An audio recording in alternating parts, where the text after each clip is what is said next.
ओम।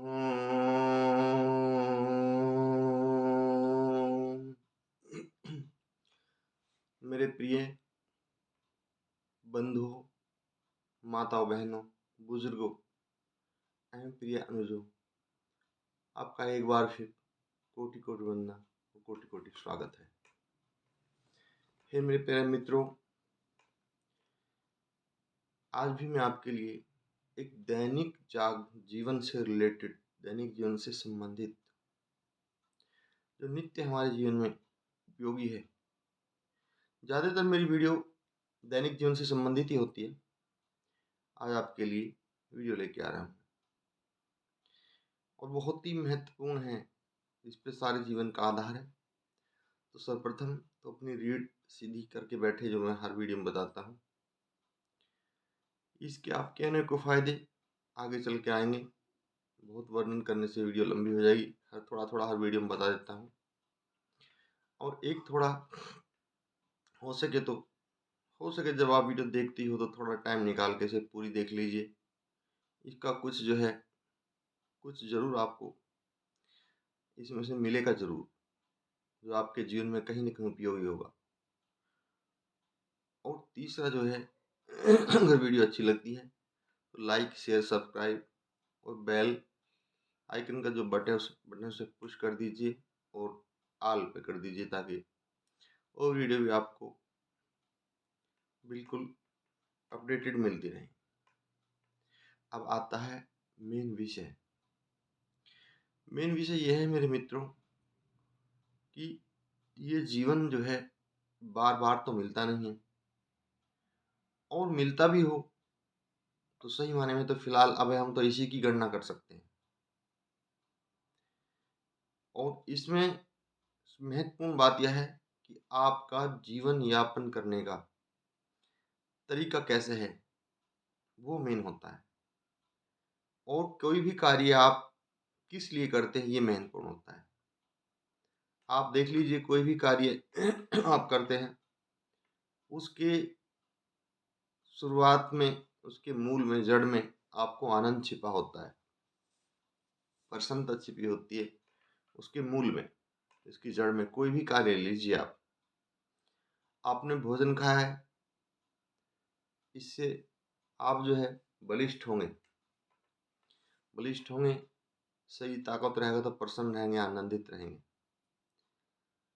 आप धन कमा रहे हैं, धन कमाने से आप दैनिक जीवन इस तरह आप अपना ऊंचा उठाएंगे। ऊंचा उठाने से जो है आपको प्रसन्नता मिलेगी, आनंदित रहोगे, ऐसा सब सोचते हैं। जो भी कार्य, किसी भी कार्य के मूल में, आप विद्या ग्रहण कर रहे हैं, विद्या का भी यही मूल है। विद्या ग्रहण करके आप बहुत विद्वान बनेंगे, या बहुत बड़े कोई अधिकारी बनेंगे, या बहुत बड़े बिजनेसमैन बनेंगे, और फिर जीवन सुख में गुजरेगा, आनंद में गुजरेगा, ऐसी सबकी भावना रहती है। माता पिता की सेवा है, उसे करने के बाद आशीष मिलेगा, और फिर उससे गौरवान्वित महसूस करेंगे, आनंद होगा, प्यार होगा। मतलब मेरे कहने का मतलब तात्पर्य यह है कि आप जो भी कार्य कर रहे हैं, उसके मूल में, उसकी जड़ में कहीं ना कहीं आनंद और प्यार और खुशी छिपी होती है। क्योंकि तभी आपका उद्देश्य उस कार्य को अपनी खुशी के लिए करना होता है। जो शुरुआत करते हैं तो एक दैनिक दिनचर्या पर आधारित रहती है कि भाई चलो हाँ, धन कमाना, चलो भाई फर्ज है हमारा माँ बाप की सेवा, चलो भाई अपने शरीर का ध्यान रखना। लेकिन ऐसा नहीं है। ये तो मन को पता है, लेकिन आत्मा को तो पता है कि इसके मूल में क्या छिपा है। इन सब का जो मूल है, उसमें क्या छिपा है।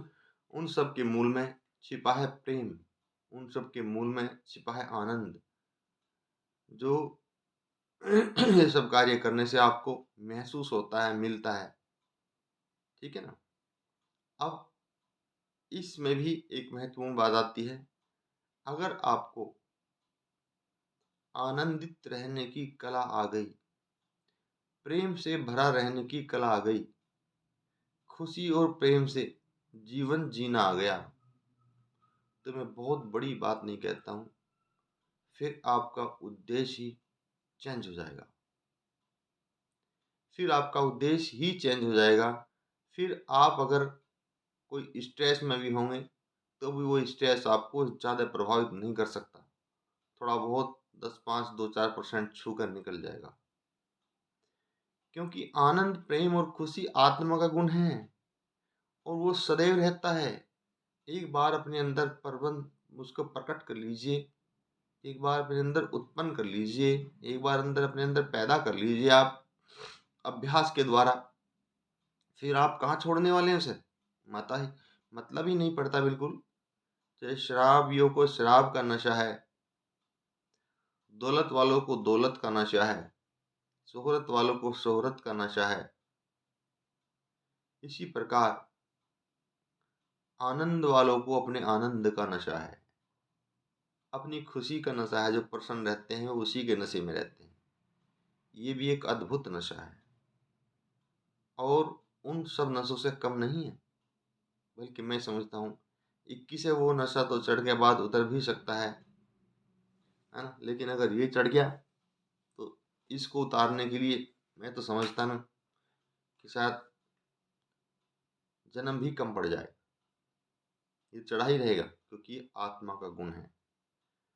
शराब है, शोहरत है, धन है, ये सब सांसारिक वस्तु हैं और ये संसार में समाप्त होनी है।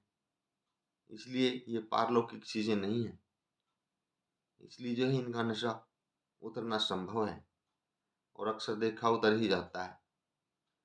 लेकिन आनंद ये आत्मा का गुण है और आत्मा से रिलेटेड कोई भी चीज़ होगी वो कभी समाप्त नहीं होती है, कभी भी।